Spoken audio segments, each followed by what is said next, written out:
जहां एक तरफ गुलाब सिंह को अपना प्लान सफल होता हुआ नजर आ रहा है, उसे लगता है कि उसने एक ही निशाने से दो शिकार किए हैं, एक तो ईशा और सूरज को अलग करना और दूसरा कावेरी की जान लेना। पर जब उसे पता चलता है कि डॉक्टर्स की मेहनत रंग लाई और उन्होंने कावेरी को बचा लिया है, तो गुलाब सिंह मन ही मन कांप उठता है। वो सोचता है, अगर कावेरी को होश आ गया तो वो सबसे पहले यही बताएगी कि मैंने ही उसे सालों तक दहखाने में जानवरों की तरह बांध कर रखा था। मेरा सारा खेल पलट जाएगा। खुद को इस तबाही से बचाने के लिए गुलाब सिंह अपने दो गुंडों को अस्पताल भेजता है ताकि वो कावेरी को हमेशा के लिए मौत की नींद सुला सके। लेकिन दोस्तों, असली धमाका तो कहीं और ही हो रहा है। सूरज जेल की काल कोठरी में एक घायल शेर की तरह तड़प रहा है।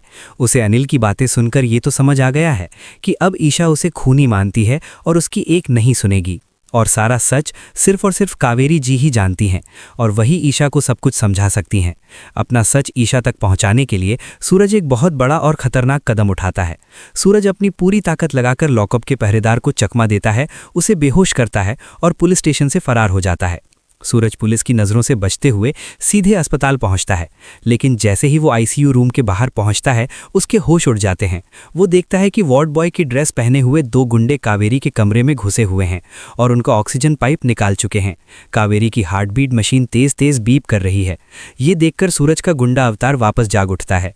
वो एक खूंखार शेर की तरह अंदर घुसता है और उन दोनों गुंडों पर टूट पड़ता है। सूरज अकेले ही उन गुंडों की वो हालत करता है कि वो जान बचाकर खिड़की से भाग जाते हैं। सूरज तुरंत भागकर कावेरी को ऑक्सीजन पाइप वापस लगा लेता है और उनकी जान बचा लेता है। तभी आईसीयू का दरवाजा खुलता है। सामने ईशा, आरव और काव्या खड़े होते हैं। ईशा सूरज को वहां कावेरी के बेड के पास खड़ा देखकर सन्न रह जाती है।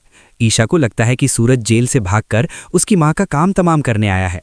गुस्से में अंधी ईशा आगे बढ़ती है और पूरे अस्पताल के सन्नाटे को चीरती हुई एक आवाज आती है। ईशा पूरे गुस्से में सूरज के गाल पर एक जोरदार थप्पड़ जड़ देती है। ईशा चिल्लाती है, तुम्हारी खून की प्यास अभी बुझी नहीं थी सूरज। सूरज बिना कुछ कहे वो थप्पड़ खा लेता है। फिर वो ईशा को अपने फ़ोन में सीसीटीवी फुटेज दिखाता है। फुटेज देखकर ईशा के होश उड़ जाते हैं।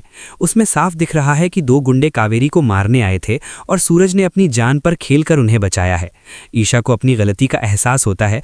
वो रोते हुए सूरज से माफ़ी मांगती है और अपनी माँ की जान बचाने के लिए थैंक यू कहती है। ईशा रोते हुए पूछती है, लेकिन तुम जेल से क्यों भागे सूरज? तब सूरज भारी आवाज में वो खौफनाक सच उगलता है। सूरज कहता है, ईशा जी, मैं अपने आप को बेगुनाह साबित करने के लिए ये सब कर रहा हूँ। असल में तो मुझे पता ही नहीं था कि वो आपकी माँ है। बाबूजी ने मुझसे झूठ कहा था। उन्होंने कहा था कि वो एक बहुत बड़ी फ्रॉड औरत है जिसने आपकी ज़मीन हड़प ली है। मैंने बाबूजी के कहने पर ही उन्हें बंदी बनाया था। मुझे बाबूजी ने मोहरा बनाया ईशा जी। ये सुनकर ईशा के दिमाग में गुलाब सिंह पर शक पैदा होता है।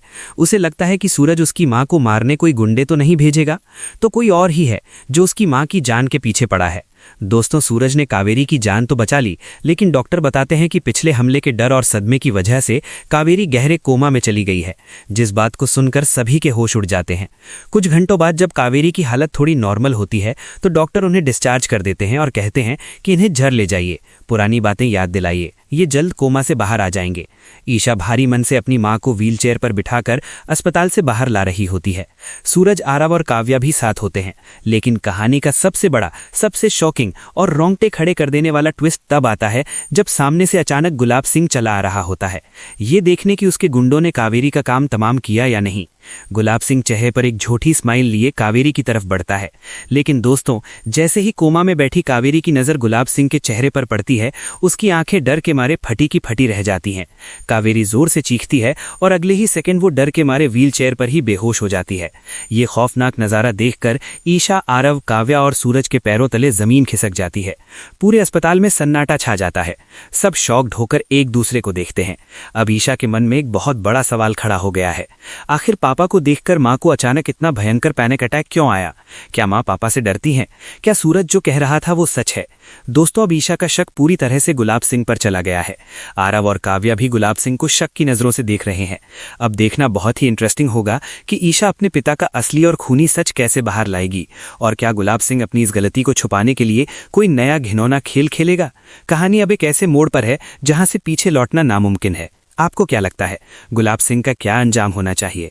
कमेंट्स में अपनी राय जरूर दें और ऐसे ही धमाकेदार अपडेट्स के लिए चैनल टेलीप्लेयर को सब्सक्राइब करना बिल्कुल ना भूलें।